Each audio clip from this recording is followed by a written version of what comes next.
Welcome to the pottery tutorial, and today we're going to be making potter's batt wash.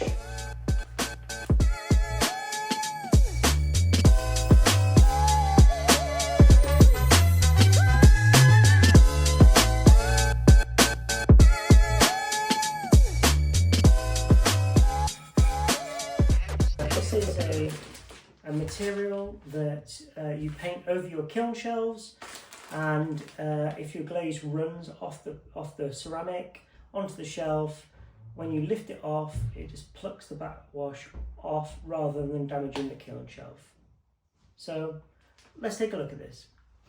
Whether it's making batt wash or glazes, you'll need these tools. So an empty jug, a jug with water that you've measured out. You'll also need the raw ingredients, in this case it's batt wash. You'll also need a good pair of scales, a tub to store the mixture in, a whisk, and of course a mask. It's super important you wear a mask because the dust particles that go up into the air when making glazes or batt wash can sit in your lungs, and this can cause potter's lung, which is where your lungs fill up with these raw materials, and it can impact your breathing and your health. So first, I turn on my scales. What I want to do is measure the weight of my jug and then tare it, which is where you mark it back down to 0. And that'll allow me to add the raw materials so that I can actually weigh those instead. So for this, I want around half of the batt wash mix, so about 250 grams. I'm aiming for 1.35 specific gravity, and I'll cover what that means in a later video. So I've got my 250 grams of batt wash, and I'll be adding around 250 millilitres of water.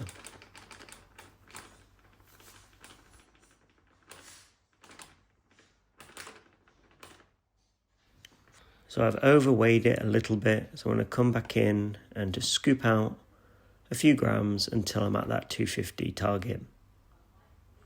It's this part of the process that's likely to kick up a lot of dust in the air.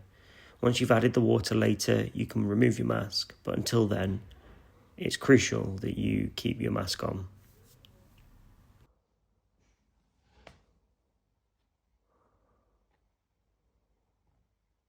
Next, it's time to add some water.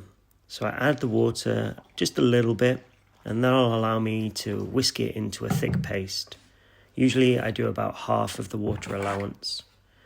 If you add too much water in too quickly, I find that the glaze particles or the batt wash particles clump together and you get a really lumpy mixture. So I add half a foot of it first, give it a really good mix, and then add the rest later, as you can see here. You can use a whisk here. People use electric drills to mix batches up. And you can see just in the bottom of the jug where the water hasn't penetrated down into the batt wash and it's sticking to the surface, but we'll address this later.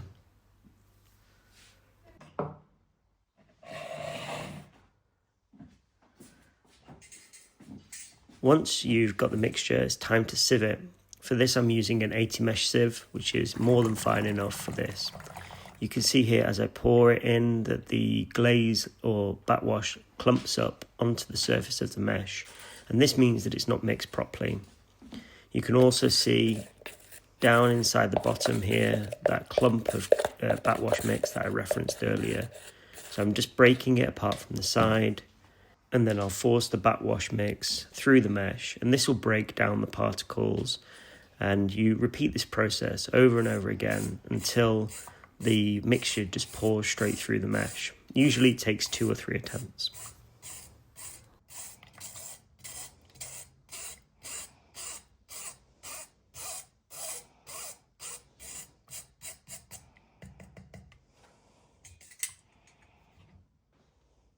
Because these weights are specific, I don't want to leave anything clumped in the bottom of the previous vessel. So I pour a little bit in, mix it with my trusty whisk, and then I'll combine the two mixtures together and continue to repeat the process of pouring it through the sieve, forcing it through into the jug, and then repeating.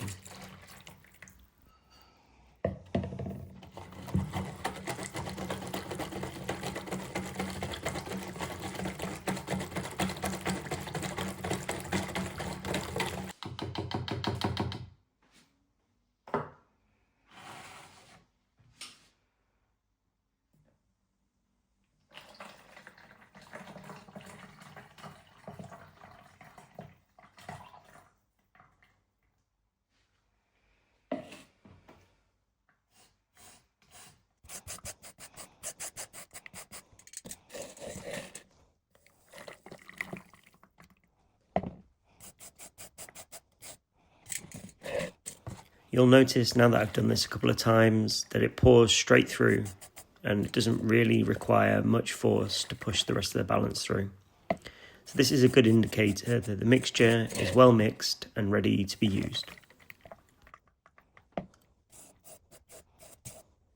Next, I want to check its specific gravity. And this is where I measure the water versus material distribution of the batt wash. It's important to do this so that you can see if you've got the right amount of minerals and if you've got the right amount of water. So I measure the 100ml tube on my scales and tare it so that it's back down to 0. Then I'll fill up the tube to 100 ml with the mixture and weigh it again. The weight of the syringe, I'm aiming for around 130 to 140 grams. You divide that by 100 and you get your specific gravity. So here you've got 135 grams, which equates to 1.35 specific gravity, which is perfect for what I need. Next step is onto the kiln shelves. As you can see, there's a lot of glaze that's stripped off and it's stuck to the surface. The back seems fine on this. The other one that I've got to do today, when I've pulled off the thing, you can see that it's taken a big chunk out of the shelf, and that's fine. The batt wash will fill these holes and it'll be relatively flat. For this, you will need goggles. If you chisel off any of the glaze, you'll end up with shards of glass flying everywhere. So it's important you do it in a room on your own. I'm in my garage. And also you wear goggles so that you don't get any shards of glass in your eye.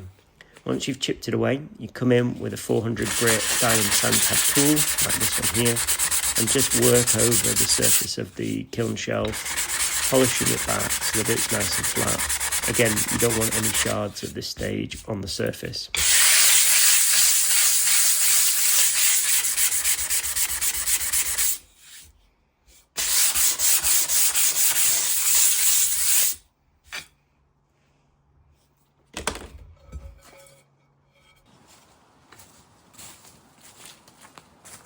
Now back in my studio and the kiln shelf is all treated, it's time to paint some of the batt wash onto it.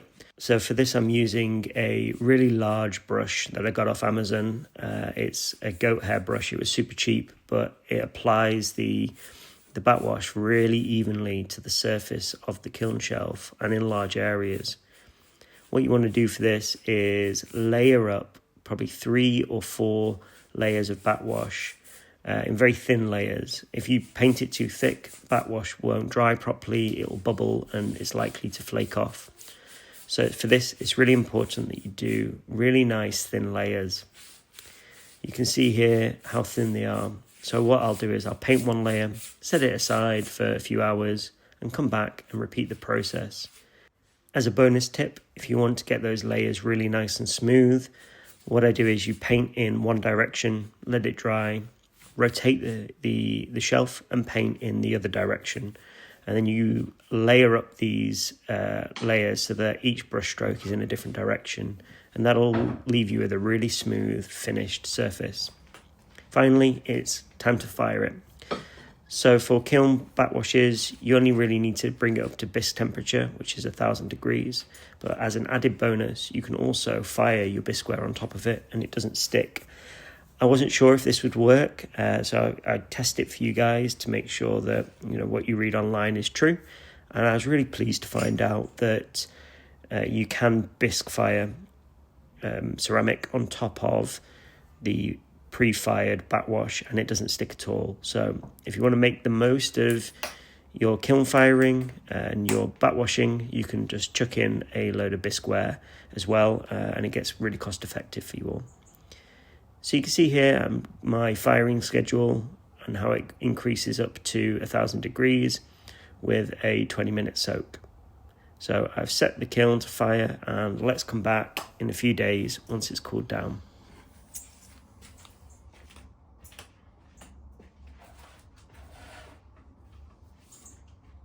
So it's a couple of days later and the kiln has had plenty of time to cool down, so it's time to crack it and see how the shells have turned out. They fired perfectly. really nice and smooth. It didn't require me to sand them or anything. The powder doesn't come off on the hand to touch, and I've got a nice thick layer of batt wash. So I was really happy with this. So here's a close-up of the batt wash, so you can see it in my kiln. I hope you guys have found this video really useful. If you've made it to the end, thank you for watching.